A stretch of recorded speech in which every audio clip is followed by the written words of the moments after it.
Good morning everyone. I hope you all are doing well. Welcome back to my channel. This is Poonam Avasthi.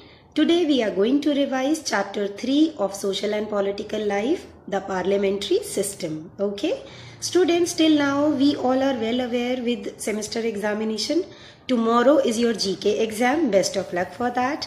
And students, from now till exams you won't be getting any videos. Okay? There is no web class. We will be meeting in the video on 21st October. Till the time, stay in touch. Write your queries if you have in the comment section. Okay? Best of luck for your exams. Let's begin today's revision video for the chapter The Parliamentary System. Welcome all of you in revision class. Students, today we are going to give a quick recap to chapter 3 of Social and Political Life, the Parliamentary System. So students, by now you all are well aware with semester exam date sheet, syllabus, pattern and timings. So now let's begin with the revision. Students, India has a federal government. The functions of the government are divided into three branches: the legislature, the executive and the judiciary. The legislature makes the laws. The executive enforces the laws and the judiciary defines and interprets the laws. The executive consists of the president and the two houses, the Lok Sabha and the Rajya Sabha. Students, the president is the head of the Indian Union. He or she is the first citizen of India. He acts as the symbol of solidarity, unity and integrity of the nation. The president enjoys various powers. Let's discuss now. Legislative powers. The president can summon or suspend the parliament. He has the power to dissolve the Lok Sabha in consultation with the Prime Minister. He can address both houses of the parliament together. Executive powers or the power of appointment. All major appointments such as the Chief Justice of India, the judges of the Supreme Court and the High Courts, the Election Commissioner, etc., all are appointed by the President. Very important judicial powers. The President has the power to grant pardon or reduce the sentence of a person convicted of any offence. He can also pardon a death sentence. Now, financial powers. The annual budget is placed before the parliament in the name of the president. Students, no money bill can be introduced in the parliament unless recommended by the president.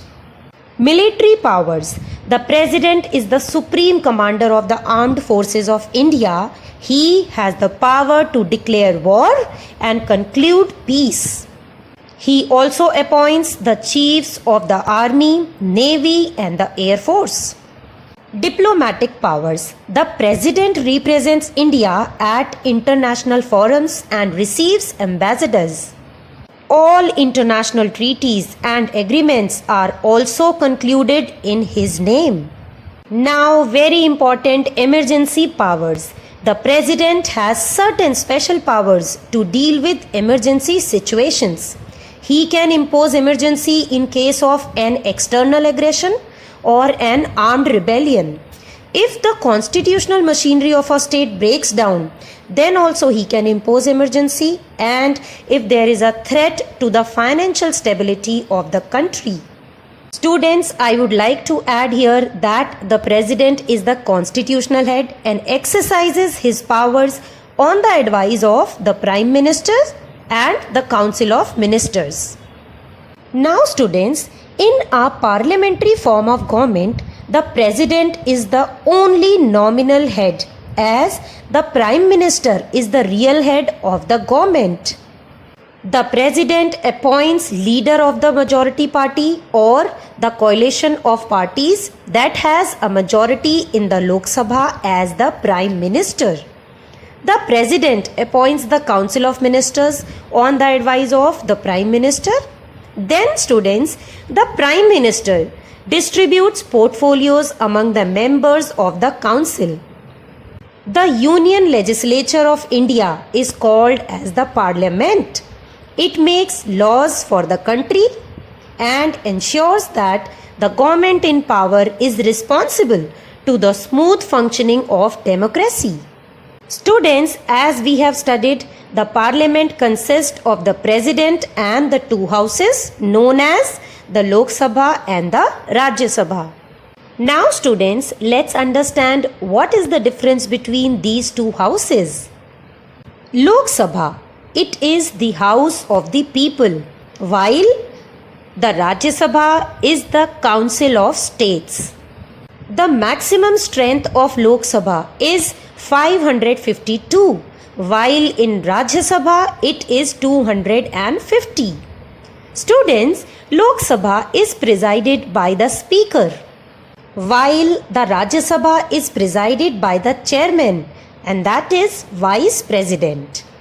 In Lok Sabha, members are elected for 5 years, while in Rajya Sabha, members are elected for 6 years. As we have studied, 1/3 of its members retire every 2 years. By this, we are done with the quick revision of this chapter, the parliamentary system. To study it in detail, students, please refer previous videos of this chapter and go through the book also. Students, this time, exam time, it is really precious.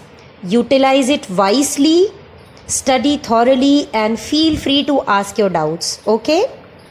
This is it for today. Don't forget to like and share the video. Best of luck for exams. Do your best.